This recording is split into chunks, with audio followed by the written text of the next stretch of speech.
যার মনের মধ্যে সততা আছে আল্লাহ পাক কোনো না কোনো দিন ইনশাআল্লাহ তাকে হেদায়েত দিবে।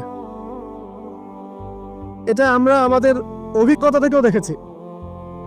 এমন অনেক মানুষকে আমরা দেখেছি যে ড্রাগ অ্যাডিক্টেড ছিল, মিউজিক করেছে,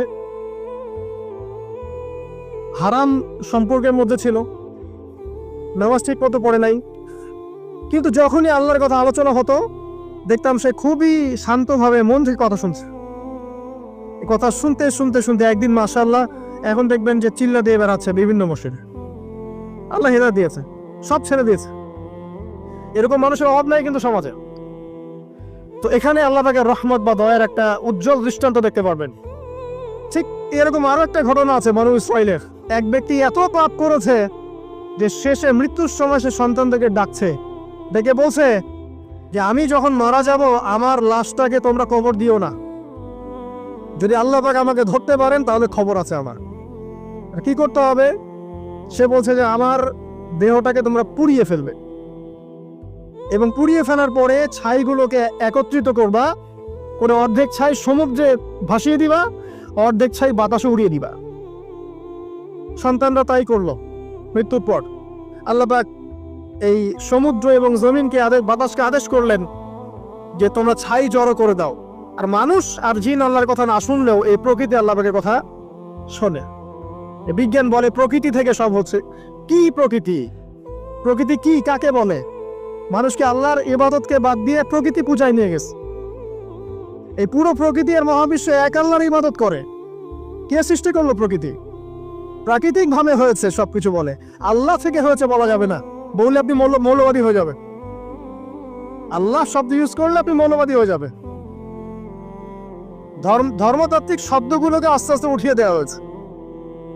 দেখবেন যুক্তি, বিজ্ঞান, দার্শনিক শব্দগুলোকে আনা হয়েছে। এটাও টেকনিক্যালি করা হয়েছে। কোন সেকুলার মিডিয়াতে আপনি দেখবেন না ইনশাআল্লাহ বলছে। ইনশাআল্লাহ প্রমাণ করবে যে আপনি আস্তিক না নাস্তিক। তো প্রকৃতিকে আল্লাহ পাক আদেশ করলেন, এই সমুদ্র ছাই জড়ো করো, এই বাতাস ছাই জড়ো করো। তারা ছাই জড়ো করে দিল। এই ব্যক্তিকে বলা হচ্ছে তুমি জীবিত করে আল্লাহ পাক বলছেন তুমি যে এই কাজটা করেছিলে, লিমা ফাআলতা হাযা, তুমি এই কাজটা কেন করেছো? তখন এই ব্যক্তি উত্তর দিচ্ছে, মিন খাশিয়াতিকা ইয়া রাব্বি ওয়া আনতা আ'লাম। হে আল্লাহ, আমি আমার বুঝে যা এসেছে আপনার ভয়েই আমি এই কাজটা করেছি, আর আপনি খুব ভালো করেই জানেন যে আমি আপনার ভয়ে করেছি নাকি অন্য কোনো কারণে করেছি।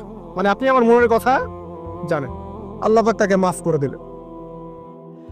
আপনাদেরকে আমি সেই ব্যভিচারী মহিলার কথাও মনে করাই, যে ছিল একজন প্রস্টিটিউট মহিলা, পতিতা, যেটা আমরা বলি সমাজের ভাষায়। যদি এখন নতুন শব্দ এসেছে সেক্স ওয়ার্কার বা যৌনকর্মী, এবং এগুলোকে আমরা এখন প্রমোট করছি।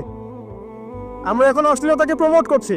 এই কথা বলতে আমাদের বুক কাঁপা উচিত নয় যে আমরা এখন অশ্লীলতাকে প্রমোট করছি। আমরা এখন কাপড় খোলার সংস্কৃতি থেকে যাচ্ছি। যে কাপড় খুলে দিয়েছিল ইবলিস। ইবলিস আমাদের বাবা মার কাপড় জান্নাতে খুলে দিয়েছিল, এটা কি জানেন? ফল খাওয়ার পরে এই ফল খেতে কে প্রলুব্ধ করেছে? ইবলিস। গাছের কাছে গিয়ে ফল ভক্ষণ করার পর সর্বপ্রথম আমাদের পিতামাতার গা থেকে কাপড় খুলে পড়ে গেছে। আমাদের পিতামাতাকে মহাবিশ্বে নগ্ন করে দিয়েছে ইবলিস, আর তার অনুসারীরা এই জমিনে আদম সন্তানদেরকে নগ্ন করছে এখন। অতএব এই যে একটা ট্রেন্ড এখন চলছে, দেখবেন হারাম রিলেশনশিপকে মিডিয়ার মধ্য দিয়ে প্রমোট করা হচ্ছে, মনে হয় একটা স্বাভাবিক বিষয়। কোনো বিষয় না এটা, যে কেউ জেনাই করতে পারে। জেনা পর্ন খুব নর্মাল। হালাল ভাবে যদি আপনি বিয়ে শাদী করতে চান তখন সমস্যা হচ্ছে। হালাল ভাবে যদি আপনি বিয়ে করতে চান তখন সমস্যা হচ্ছে। হারাম ভাবে আপনি যা ইচ্ছা তাই করতে পারেন, সমাজে কেউ কিছু বলছে না। এখন বলছে এগুলো স্বাধীনতা। সুবহানাল্লাহ, কোন স্বাধীনতা? স্বাধীনতা বলে কোনো শব্দ নয় মহাবিশ্বে। এই পুরো বিশ্বের সমস্ত মানুষ আল্লাহর অধীনে পরাধীন। এই বিশ্বে যত মানুষ বসবাস করছে এখন, এরা কেউই স্বাধীন নয়। না কেউ স্বাধীন ছিল, না আছে, না থাকবে। সবাই আল্লাহ পাকের দাসত্বের অধীনে পরাধীন। স্বাধীন সেই এই পৃথিবীতে যে ব্যক্তি শয়তানের তাবেদারি করে, ও নফসের তাবেদারি করে, ও তো স্বাধীন। যা ইচ্ছা তাই করতে পারে। এই যে অশ্লীলতার প্রমোটিংটা চলছে, এটাকে পারিবারিকভাবে বন্ধ করতে হবে। আল্লাহ পাক আমাদেরকে বোঝার তৌফিক দান করুন।